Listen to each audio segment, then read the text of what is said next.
Hello, episode 52, which is 1 year around the sun of boxing this week. Wow. Which is quite a cool thing to be able to say. So we appreciate anyone that's been here from the start, anyone that's coming along now. I will say we're not live for this one. That's because I'm going to blame YouTube. I think it's YouTube's fault. Paolo got bored within 40 seconds of this episode. You won't. You don't need to. He'll be back. Yeah, I'm not sure what's exactly going on, whether it's YouTube or Streamlabs, but they're not responding to each other, so we've had to pre-record it. Still recorded on the Thursday, so it kind of is live, but with like a huge delay. Yes, so whilst Paolo comes back, I'll do a very quick weekly roundup. Now, obviously, we're going to talk about Keyshawn Davis and the Davis brothers, but Abdullah Mason won his fight and is now in line for a position, for mandatory, of the WBO world title, likely fighting Sam Noakes. Paolo is saying that he just got cut off. I don't think that was me. Maybe it was me. Who knows? Anyway, I'm inviting him back. So Abdullah Mason's going to fight for world title. He is 19. He's going to fight Sam Noakes. Sam Noakes from Britain, hard hitting. Abdullah Mason, American, but I think this is probably his time to shine. Also in the news, other than the sort of the stuff we're going to comment on. A lot of fighters don't do bare knuckle. Why do you think that is? Oh, I can hear your screen, Paolo. Sorry, God. That was supposed to close something. I was back, sorry. No, we're just doing part of the weekly roundup. So Sam Noakes versus Abdullah Mason. Yes. Looks like that's going to be sorted and announced within sort of the next few months. Could be the first world champion from Maidstone. Oh, yeah. Sam Noakes. He is from Maidstone, isn't he? Costa del Maidstone. We'll talk about Costa del Maidstone in just a second. We've also, in the weekly roundup, is Anthony Joshua's had his surgery and is back, not quite in full training, but in training. So we spoke about this a little bit. He'll be fighting, they reckon, September, and Eddie Hearn reckons after 2026, AJ will be retired. But in all honesty, that's where I don't really listen to Eddie Hearn or any promoter because they have no idea. I can see that happening, though, and I'll tell you why. I think Anthony Joshua is one of the smarter boxers in the heavyweight division in the sense of he is a businessman. So now he's got so many assets set up. Like, he's done really well with boxing, like investing his money and stuff. Yeah. So now he's got all these assets sorted up and you're like, you've made the money you can make. He actually might be entertaining a fight with Jake Paul in 2026 because they're going to pay him $100 million to do it. I mean, I know, but no, that's not happening. If I have the WBC or I was a world heavyweight champion, and you offer me $100 million to go and fight a guy that's probably not going to do anything to you, let's go to Vegas. Where do you want to do it? Yeah, okay, I get that side of it, but no. But that aside, I can actually see him retiring next year. Yeah, I can as well, but then also I can see him retiring this year. We really don't know with Anthony Joshua. Well, he's been building schools in Nigeria. He's been doing real estate.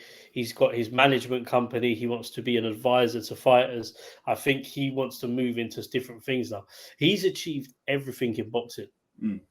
So if don't get me wrong, I agree with what you're saying about Eddie Hearn, but if he does pack it in at the end of the next year, then he's given everything to boxing and no one can say a damn thing. Yeah, I mean, yeah, definitely. Now, I'm going to put this in the weekly roundup aspect, although somebody might want to talk about Junto Nakatani won by knockout again. The only reason we're not going to talk about that too much is because I think we knew that was going to happen. He fights a lot and he knocks a lot of people out. The only thing is now that Junto might move up in weight. So we're getting closer to Nakatani versus Inoue, although Inoue is probably going to move up. So this is a problem, isn't it? Difficult. But at the very least, Japan's got 2 pound-for-pound fighters right now. And they've got some coming up as well. So look, we'll talk about... Do you know what? We probably don't have time. We're going to talk about Opataya now in the weekly roundup as well. Opataya wins by knockout as well. Round 5 stoppage and broke his jaw. Have you actually seen the video of him going to the surgery afterwards about his jaw? I've seen bits. And the doctor explains how many plates he's got to put in his jaw. Like there's actually a video gone out of it. It's mental. He's basically broken. If I can only explain it, yeah, his jaw's here. This is Jay Potato, by the way. We will get to his boxing in a minute. His jaw here is like that, basically a fragment like that, split off from each side. Jesus. There. So what they're saying they're going to have to do is put 2 plates here, 1 plate across there. So he's got to have 3 plates in his mouth. He's getting facial reconstruction, basically. Yes. Jesus, yeah. Jabata, I watched it on the train to an event that we will be talking about. Jabata he's serious. I mean, we know what he is. We need to see him against Zerdo. Yeah, Zerdo's the only one that makes sense, really. Unification has to be next because Sequoia, as good as Sequoia was, and he did seem to have something in round 1 and 2. Yeah.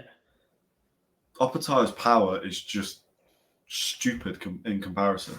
Yeah. So he needs to be in there with Zerdo. Zerdo's the only one that's fresh, young, has a title, has experience against top level. It makes sense. But unfortunately for Opataya, there was too many fights this week, and those 2 fights went exactly the way we thought they would. So we're actually going to move on. Now, this is kind of a really positive and a slight apology. The apology side is that DFC 8 is the reason content was a little slower, but also it was really good. So I'm actively encouraging you to go look at, you could go Instagram for now and then go YouTube in a couple of weeks, and then I'm sure there'll be a lot more on there. But DFC 8, Paolo, you're more involved. We're both very involved, but you're more involved than me. I reckon you're in a better position to explain exactly what Yeah, so I obviously work doing media for DFC, pretty much helping the promoter Flips run it with Louis, who does a matchmaking. Listen, massive show. We've done 8 shows in 3 years at a semi-professional boxing level. Some people call it unlicensed. It's created mass amounts of interest on the internet. I'm talking in terms of obviously actual viewership on our Instagram. I think after the last show, we was up to 11.5 million just in terms of interest on the social media. Yeah. This show, we so far have hit about 2 million, but the show only did happen 3 days ago.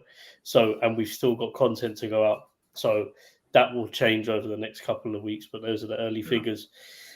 We sell out the venue that we're in pretty much most of the time. We fill it out, basically.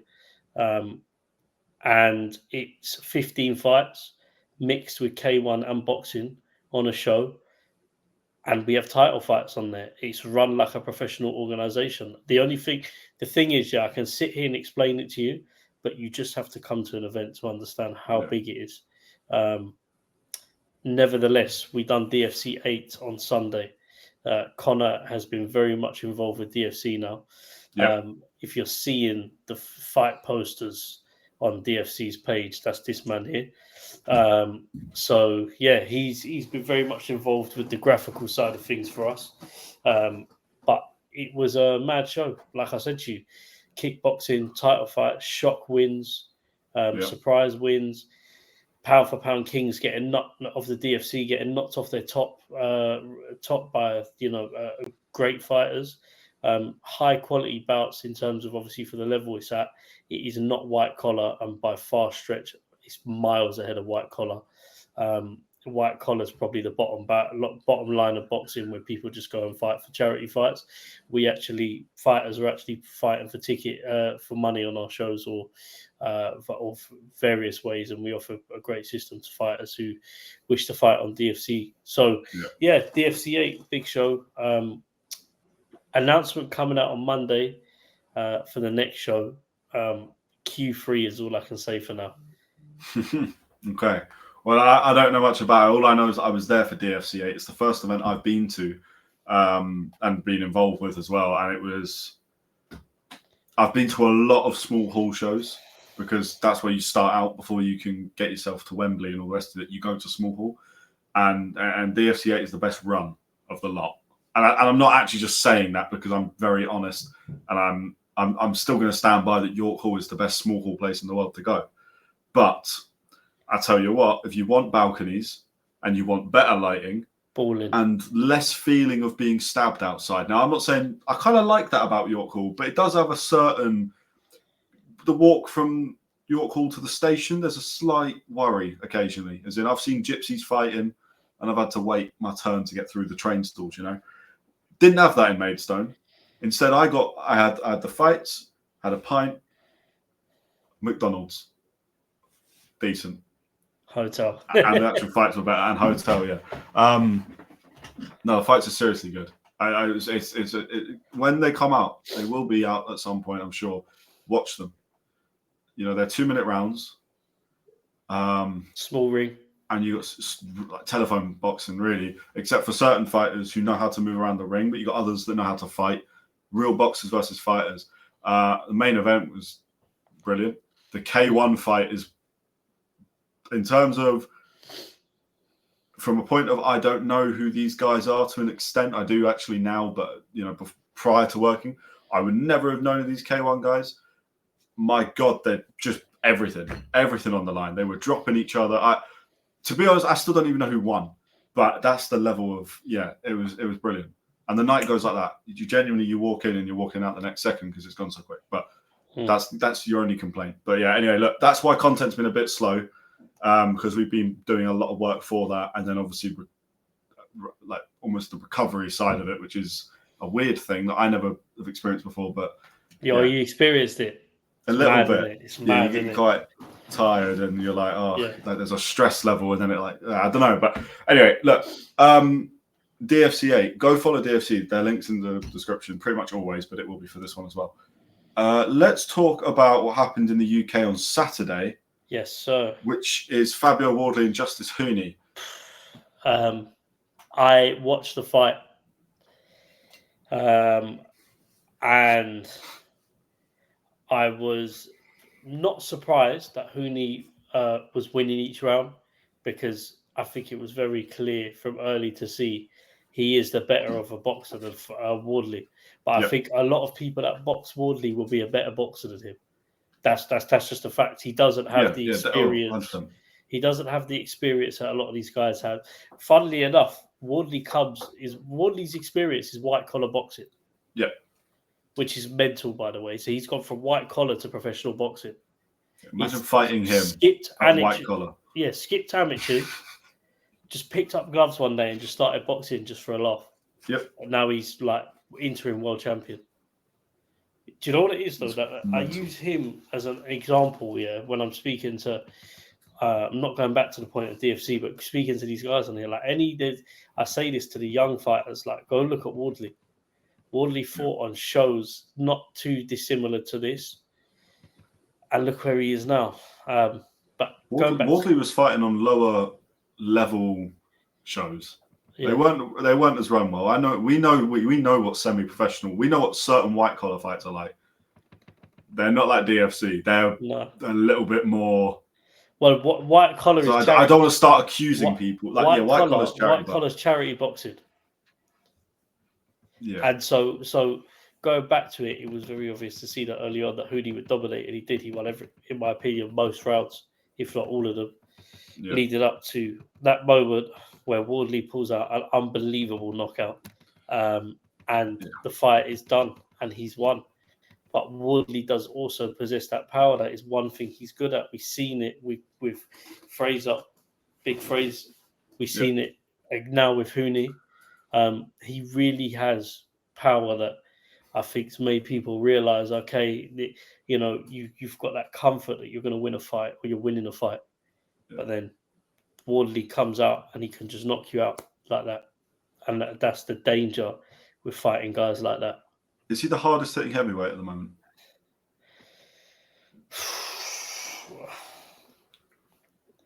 I've seen that term get thrown around a lot. I mean, I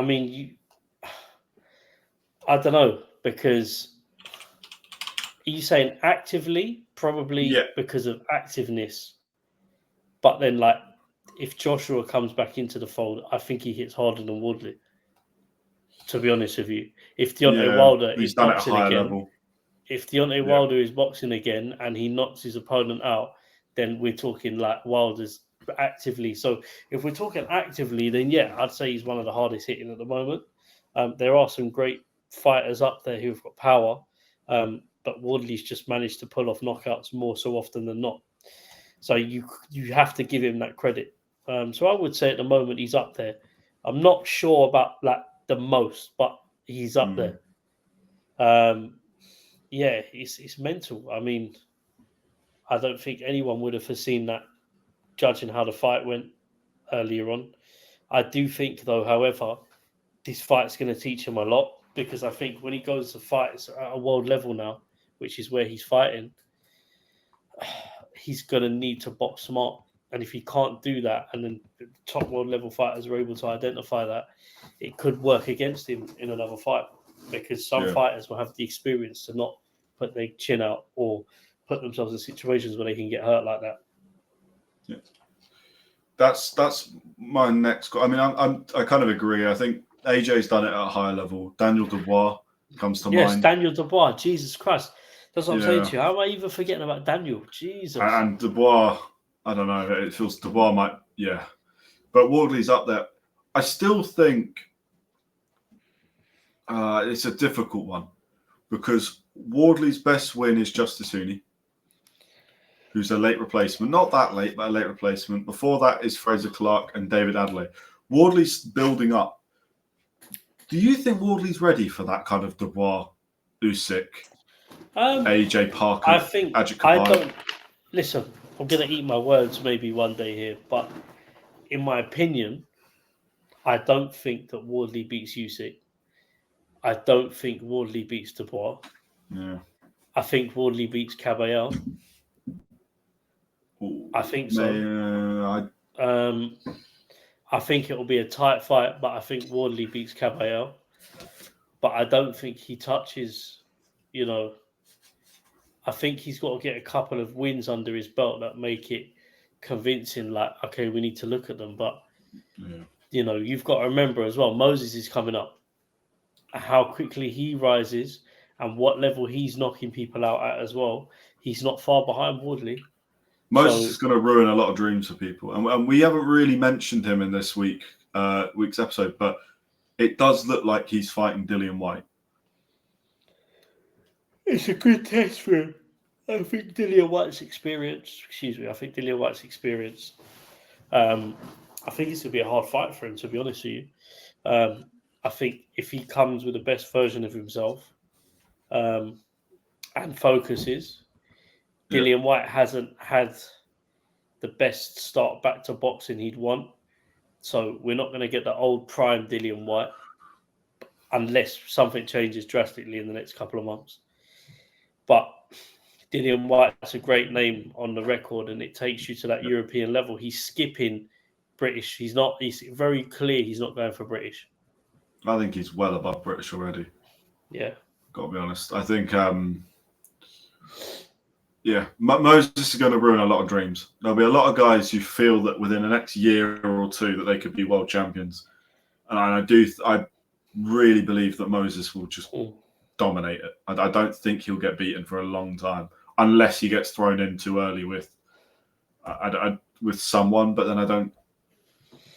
I think if he beats Dillian White, he's got to be looking or knocking on the door of the likes of Bacolis or Okoli or fighters like that, or Riakport. Like, he's got to be knocking on them fights afterwards. I think those 3 fights are realistic fights for him to make if he beats Dillian White. You can't take a step back down. But this is the crazy. I feel like we say this every week. I'm almost getting deja vu. But the crazy thing about Moses Satama is that I think he would really hurt Okoli, really hurt Riakport, really hurt Dillian White. I don't think Dillian White. 100%. I think is brilliant matchmaking, because Dillian White is not the same fighter that fought AJ, Chisora, Parker. That's not the same Dillian White we're talking about. This Dillian White, he's got an off button. What are we talking? 10 years since Dillian White and AJ fought? Longer? 2015, I think. So 10 years, 10 years. So 10 years. Moses was 9 years old when they fought. Yep. That's mental, isn't it? Yeah. It's crazy. I think Fucking hell. it's the first fight I ever watched Dillian White, AJ. Mm. Well, it's the only fight I remember. It's the first fight I remember watching. But we've not seen a great Dillian White in a long time. I think the last time we saw a really good Dillian White was Povetkin, and then he got knocked out, and then he went back and knocked Povetkin out. But that wasn't a very good Povetkin. So I think Moses beats him. But in terms of Wardley, I think we're at a point, right, where he's in against top boxers, as in Huni and Fraser Clark. And then he's been in against Adelaide, who is very raw. Adelaide's got stupid power. If David Adelaide can just sort little bits out, which he will do, and he's young, he'll be he'll be fine, and he could reach world level. His power could take him there, along with the work ethic and all the rest of it. But Fraser Clark for me doesn't hit that hard relative to other heavyweights. Justice Huni we know doesn't hit that hard relative to other heavyweights.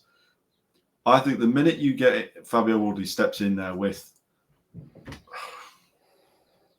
a lot of these top guys, I think he's then putting himself in with a puncher's chance, which is really what happened on Saturday. He had a puncher's chance and he took it. And I'm not saying that he's lucky, because I've seen a lot of people saying that. And it's not luck to land that kind of shot. It's a perfect shot. And he's knocked him clean out. Early count, referee, it's the fastest 10 count I've seen in years. But sure. I think you put him in there with someone of Huni's skills, which is very available. Justice Huni was brilliant, but that's not hard to find. But with more power, we're basically at that point we are describing Usyk, Kabyle, Dubois. Yeah. AJ, the AJ one's difficult because we know if Wardley hits AJ, that's probably the fight done. Yeah. But then it's, would he hit him? And would AJ hit? AJ's going to hit Wardley with something that he's never been hit with before. So it's tough. I still don't know what level he is. BoxRec have him as their number 5 heavyweight now. That feels very optimistic. But in all fairness, but then this is the issue. He hits so hard. I don't know who he's got a chance against everyone. But Justice Huni stock went right up. Let's talk about that because he was brilliant. He switched off. But I think even the way he's handled it after, just saying about it's one of those things, telling his team to keep their heads up. I'm quite a big fan of his, I'd say now. I will be. I'd be following him. He's got a good future. He's 26 years old, so he'll be fine. I mean, there's some big fights for him. I don't think he's got the power to take him to world titles, but I'm not sure. I think anything he does now is an achievement considering where he come from. So, yeah. Like I said, impressed with the Wardley knockout. What a result! Heavyweight boxing is a difference. One punch, you can winning a fight on points. It can change just like that. And for me, that is literally what happened. It was like literally an advert for heavyweight boxing. Yeah, but I mean, it was amazing to watch. Now across the pond, we'll go across the pond. We had Keyshawn Davis meant to be fighting Edwin De Los Santos. Quite exciting fight for the WBO. Well, Keyshawn's already the world champion. Yes. Keyshawn came in 6.1 pounds overweight. Correct. And then reweighed at 4.9 pounds overweight. I thought it was 4.1, but yeah, or 4.9. Either way, 4 point something. He was overweight again by a lot. Bob Arum came out and said he's not tried to make weight. His promoter has come out and said he did not try and make weight. Yeah. So the fight gets called off. Abdullah Mason's made main event. And Abdullah Mason wins, blah, blah, blah. Then, just to put more spice on the storyline, Kelvin Davis, one of Keyshawn's brothers, part of DB3, who are kind of their own promotional company for the brothers. I don't really understand it, but Kelvin loses mixed decision. His fight, Keyshawn Davis. Oh, got battered. He got battered. What are you talking about? His brother. Oh my God! Did you see that? His head was pinging everywhere. I couldn't believe it, bro. Like I just. Yeah. No. I'm not even taking the piss. No. God, it was going like this. Like, it was mad. Like, and then they had head loss, and apparently there was a scrap that started in the changing room. That's what I was about to say. So this whole event was terrible for them. Kelvin Davis was lucky he got a mixed decision. Never mind, didn't get knocked out and all the rest of it. And then backstage, they've attacked his opponent or had a fight, or we don't really know what happened. It's kind of been kept up, wrapped up. But yeah. First, let's just talk about Keyshawn, because how do you miss weight by that much? Do you know what, bro? Is that arrogance? What's that? Is that just arrogance? No, I think his response said it all. I don't think he was ever intending to make the weight, and he said that he was going up anyway after this fight. But I think if you knew that, why would you waste everyone's time? But you're not really wasting your opponent's time, because if he wins the fight, he'll win the title. If Keyshawn wins, he doesn't win the title. But I'm hoping that there was a fine or something in the contract. What did Bob Arum say about it? Because he likes to protect his fighters. Well, Bob Arum was saying that Keyshawn didn't even try and make weight. Yeah. What, as in like Bob Arum ripped supporting into him. Or ripped into him? Fair enough. Yeah, no, Bob Arum wasn't happy. Do you know what? Which I quite like, but then it's bad promoting again. No, but it's not though, because if your fighter doesn't make weight because he hasn't bothered, and he's openly said that on camera, to be fair, then you've given your promoter no room to actually support them. Do you get it? Yeah, no, true.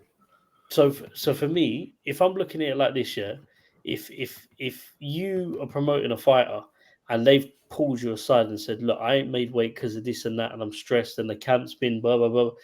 You go, cool, I got you. He's just come out on camera and said, can't be asked to make weight. How can your promoter support you? Yeah. Do you get it? Like, these guys Bob Arum's been in boxing a long time. Like, he's too experienced. Like, if he's going to support you, he knows. If he ain't going to support, it's just mad. But Keyshawn didn't seem bothered. No. And the fight started backstage with his brother's opponent, right? Yep. Just clarify, why did this fight happen? Kelvin Davis lost. They decided they didn't like that. They jumped his opponent. That's kind of the general what happened. Nobody really knows. It's not released. Top Rank are quite private, but because you know what it is? They're trying to protect Keyshawn's image, But all of this is said to me about it is because I look at it like this, I don't know about you, Connor, but for me, the future of boxing is kids. In any generation, the future of boxing is kids. How can you be a role model when you're doing that? Do you get it? Like you lost the fight, so what you're teaching kids to do is go beat up the opponent backstage because your brother lost. Do you know how stupid that is? It's a bad advert for kids. I don't know. I think he's let himself down massively, to be honest. They're also in Newark, which is their home. That's where they're from. It's meant to be a homecoming fight for like three of the Davis brothers fighting all the rest of it, and they've done that. I don't know. All round, I've gone from regarding Keyshawn Davis very highly to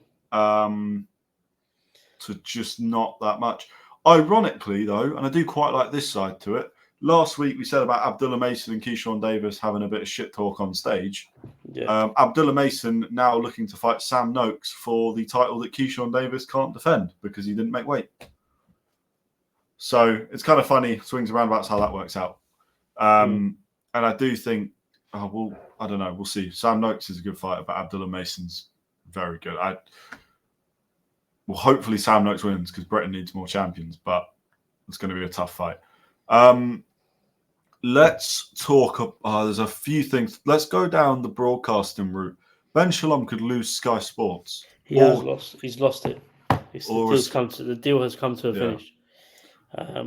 Is it Sky Sports losing Ben Shalom? No, or is it the other way? Can I be honest with you? I actually, and I'm not just saying this, but I actually respect what Ben's done so much with boxing. I know he gets a lot of stick, Yeah, he does. But let's be brutally honest with you. He took a product, as a business, Look at it like this. He took a product from nothing, and built Boxer.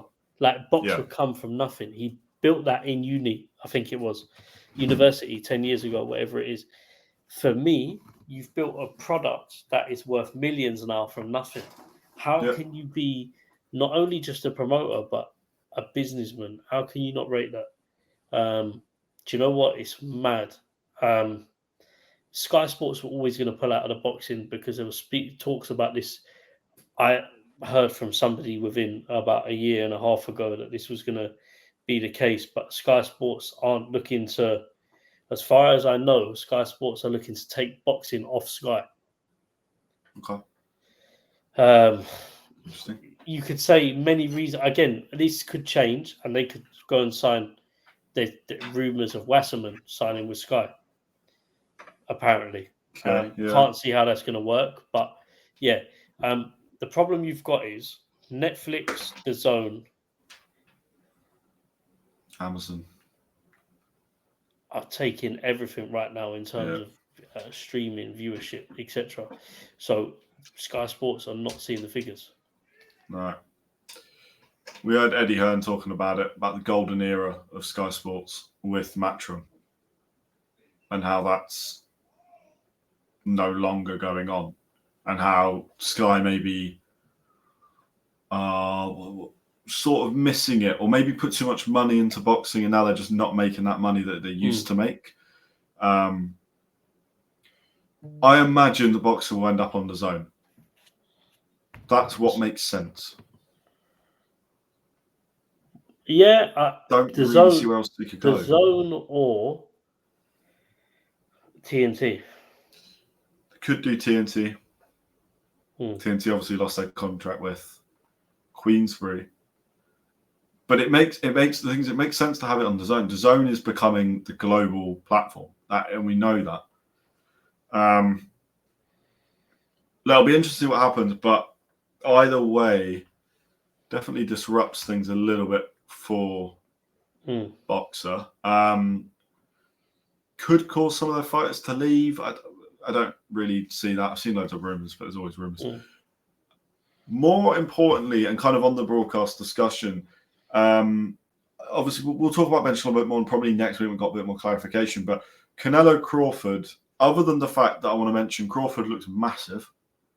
There's a photo of them sat next to each other, and Terence Crawford is clearly bigger than Canelo. Also, Netflix again. So we have, at the end of this month, I believe June 28th, we've got Jake Paul, Julio Cesar Chavez Jr. Not really fussed by that fight. As in, I'm not. But we do have Taylor Serrano 3, which I know you're really excited for. But we've also got Baumgardner, Savannah Marshall. It's one of the best women's cards. It is the best women's card of all time. And that's on Netflix. And then we've got Canelo-Crawford on Netflix.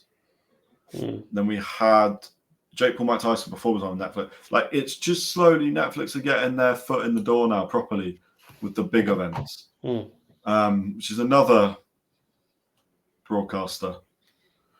Canelo and Crawford, Netflix. Netflix is massive, by the way. Yeah. Because look, can we just speak about this for a second? And apologies, because I've just had something come through. It's quite important. I shouldn't do that on stream, but I do apologize, Connor. Right. So Netflix and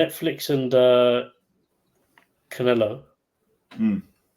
Netflix, Canelo, and Crawford we're talking about essentially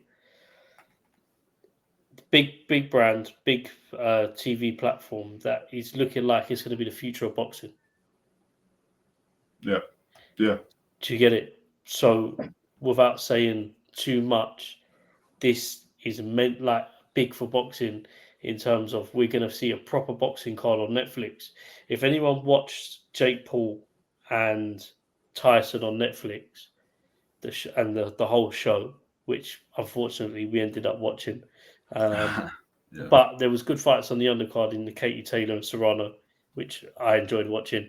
The actual production of Netflix, it made for a very good model, no breaks all the way through. It was very engaging. Canelo v Crawford on Netflix is huge, massive. Yeah. But the undercard that they're throwing up, people are not happy with. Turki Al-Sheikh named the fighters that he wants on the undercard. Junto Nakatani, he wants So I mean that's a huge name. Then he wants Nishant Dev, Indian fighter who with Matchroom. Yeah. He wants Rito Tsukimo, 1-0 as well, Japanese fighter who's made his debut on the Ryan Garcia, Devin Haney, Lopez, all that lot. Abdullah Mason. Basically, he kind of wants a prospects undercard with a big co-main. People aren't very happy about that. I think people want a bit more. I've seen quite a lot of comments saying that they're not going to bother watching the undercard. Yeah. Which is harsh. There's a lot of casual fans, but we kind of cater for the casual fans here.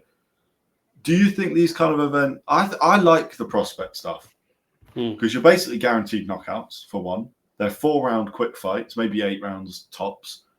And then you get into your big 3 at the end, really. That's my ideal model for boxing, generally. Because you can't have every fight being a great fight. Do you agree with the casual fans at all that an event of this size shouldn't have anyone with less than sort of 10 fights touching it? The Crawford Canelo card. Yeah.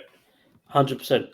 I'll tell you why, because I think if you really want to build a great card, like they've done with Beterbiev and Bivol, I think 1-2, that's the level of what this card is, right? I'm even saying you might as well put Beterbiev and Bivol on this card. Ooh. Can you imagine Beterbiev and Bivol on the co-main to Canelo and Crawford? That would be greedy, innit? Yeah, I almost wouldn't want that. It's too much. I'd lose my head. No, but I'd be jumping around for 12 rounds at Beterbiev Bivol or Bivol Beterbiev, and then we've got Canelo-Crawford after. Which, by the way, I'm convinced Crawford's going to win. I've completely switched all right, now. Let me put my promoter head on for a minute. Yeah, I'm going to give you 4 fights. Yeah. Yeah. I'm going to say. I don't. Jaya Pateo and Zerdo on the undercard of Canelo and Crawford. That makes sense. Yeah. I'd like that. Yeah. Bivol Beterbiev, co-main. Yeah. That's Wait mental. for it. Wait for it. I'm going to go. Give me a second. This is like fast thinking. Yeah. Eubank and Conor Benn on the undercard of Canelo and Crawford, number 2. Okay. That I wouldn't mind. Listen, it sounds mental, yeah, but can you imagine this card? Do you know it could happen? Conor Benn and Eubank are going to fight in September, apparently, which I'm not massively keen on, but whatever. They're going to fight in September. Zerdo fought. He hasn't got a fight lined up. He's waiting on Opatai. Opatai's just fought. September's 3 months away. Could happen. Beterbiev Bivol, I don't know. But who else would you have on that card? if we're going extreme, then you could do like AJ Fury. If you want to go, if we want to get like that. Let me send a voice. Let me send a voice. Bam Rodriguez. Yeah. Versus Noinoy. Yeah.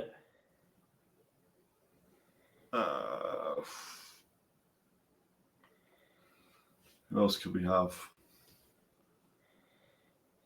Deontay Wilder versus Dave Allen. There you go. Yeah. That's my pick. Which could actually happen, but do you know what? Just the card. Let me just send them. Do you know what? Let me ask the CEOs of DFC who would they have on the card, and we'll come back to that before the end of the show. Let me send them a voice note. Lads, very quickly. I'm live on the podcast with Connor talking about Canelo and Crawford. Yeah, just for a second, write the names, or Louis, if you can and you got time. Canelo and Crawford, give me 4 fights that you'd have on that undercard. We're saying no one under 10-0 can be on that card. Canelo and Crawford in September. What 4 fights would you put on the undercard? Let me know and I'll read them out. But yeah, and I'll get back to you, man, about all of this later on. But go on, carry on. We'll talk about the fights that's actually happening this week, which is Hitchins versus Kambosos Jr. Are you excited for this? Because I'm kind of struggling. Absolutely not. Yeah, I'm not. But just for the people watching, there will be a live stream for this. We will do a watch along. We didn't do one last week, but again, DFC kind of took over, which is should have done. But we would have done one on Saturday night, but it was too mad, and we did say maybe. And to be fair, the last 3 weeks, you lucky buggers have had about 7 streams over the last 2 weeks. So sometimes let us chill in it. Yeah, but we're back. We're back. So Hitchins, Kambosos Jr. live. The undercard is. It's all right. Hitchins v Kambosos Jr. is a watch a replay in the morning. That's what that one is. Yeah. I'm saying as in like it's not the type of fight where you go as a fan. In the UK. I'm gonna stay up and watch that fight. And spend the whole night being up. Do you get it? Yeah. Let's have a look and just get. I'm going to get the undercard up here, so we know exactly who's fighting. It's not massively intriguing. So Hitchins, Kambosos Jr. for the IBF World title, welterweight title, cool. Not mad about that. Andy Cruz versus Mishiro. Yeah. Final eliminator for the IBF World lightweight title. Fine. Yeah. To be honest with you, I thought Andy Cruz would be fighting for the world title at this point. The hype for him has dropped a little bit. We need to see him. Yeah. Mercado versus Montrell. Terramana. Good heavyweight, but very new. And then it's young guys. It's Moses Valdez, Nishant Dev, who we just spoke about, and Maka. I'm not massively excited. Nishant Dev intrigues me because I think technically, potentially going to be the biggest star in boxing because he might have the whole of India behind him. So if this guy is as good as he looks, then oh my God. The rest of them, good fighters. But look, we're live for it anyway. So if we're in pain, if you're in pain watching it, join us. It could be a very good fight, though. Good fight week. I do think the main event could be good. Just not sure it will. Can I ask you this question? What is Kambosos on? As in, like, what is he really on? Because he's at a stage now where are we calling him a gatekeeper? Yeah, I think so. Is he a gatekeeper now? Because we know he's a tough fight. We know he's a tough fighter. Flips has come back to me, of his 5. I'll go through it in a minute. We know he's a top 5 because we know that he's a top fighter and he's a tough night for anyone. But can we see him being in and around that world titles again? Well, if he loses this, no. I think this is going to be his best shot because I think Hitchins is beatable at the moment. Hitchins is getting better. But I think do you not think Kambosos? What's Kambosos fighting at 147? They're welterweight now. And what's Shakur at 140? 35 to 40. Shakur's 135. Yeah. 47. That's quite a lot. I mean, Shakur needs to jump up soon anyway. I think, in my opinion, if you don't get a Gervonta Davis fight, he needs to move up. I think which we know he's not going to get. Yeah, I think he should be looking at opponents like Kambosos if he can move up. It just depends how that lets quite a bit to move up by and how he moves. Well, we know that Gervonta Davis doesn't do. You have to fight him at his weight, otherwise he won't fight you. Shakur would be better off beating Zepeda if he does, and then move straight up to 140 and fight the lightweights, or even go straight to welter. But that's a different. Would you not say if Shakur was to lock in a fight with Josh Taylor now, that would be a good name to to win against? He should have done it before Josh Taylor's loss, actually. Yeah, no, I wouldn't because. No, he should have done it before Josh Taylor's loss. If it was before Josh Taylor's loss, Josh Taylor's lost his last 4 fights. Really, he hasn't won a fight, and he's got a win on his record from 2021, but we know that he didn't win that fight. So, nah, Shakur. There's a lot of options for Shakur, but Kambosos Jr. versus Hitchins. I think it could be a very good fight. I'm just slightly concerned that Kambosos Jr. is not as good as he used to be. He's not had a great performance in a while. He struggled in his last fight, and that was meant to be the first under Matchroom, a little bit of an easier, make a bit of money, show who you are kind of thing. And he did struggle a little bit. So I'm not really sure. But Richardson-Hitchins looks very good. He looks beatable, but he seems to get to the level of the opponent and beat them at that level. So I'm more excited, if I'm honest, to watch Andy Cruz and Nishant Dev, because I'm convinced if Nishant Dev is actually could get to world level, then you've got a guy who's going to have about 1 billion people behind him from India. And then potentially, if they could, have a fight in India. I mean, just imagine you could have 1 million people.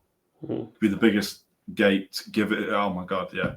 Anyway, look, we're live for it. There's not much to say about it. I think Hitchins will beat him. I think it'll be convincing. I don't think it'll be the best fight, but it has potential if Kambosos rocks up with a bit of speed.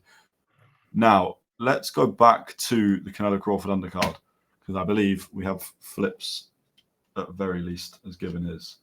At very least. Yes, so Flips has turned around and said, under Canelo-Crawford, Jarrell Miller v. Jared Anderson, Moses Atama stateside, don't know who against though, but stateside, right, and Shakur v. Cordina, I think he was saying, on the card as well. Interesting. Interesting. Yeah. I hear it. Maybe put Atama in against a top American fighter, and it's interesting. I think if you guys stateside, you need to fight someone recognizable, especially as a British fighter. Interesting. Does America have any good heavyweights at the moment? I think Moses Atama v. Michael Hunter. Michael Hunter would be probably the only one, and he's in a winning streak at the moment. You get it? It's not like he's a losing heavyweight, but I think Atama will beat him. Yeah, I think Hunter's probably too small. Hunter's only lost to Usyk. Yeah, and that was at Cruiser. He beat Bacoli a long time ago. Yeah, he did. Mm-hmm. Beat him through injury, but yeah, he was. But he's beating on the rounds as well. People do forget. But Martin Bacoli, right? And this is just be honest. I've said this before. Martin Bacoli is really not all that. He could be, but right now he is. Yeah, I think we spoke about this last week, so I'm going to keep it short and sweet. He's just got to make some adjustments, I think, in training, and maybe we see a better Bacoli. But yeah, that's. Just I think we would. I think that's everything. I think that is boxing this week. There's been quite a lot that we've gone through. I want to know people's undercards. Canelo-Crawford. Who do you want? Let's do the 5 fights under the main event. Yeah. Yes. Comment that. We'll do a short as well. React to the best one.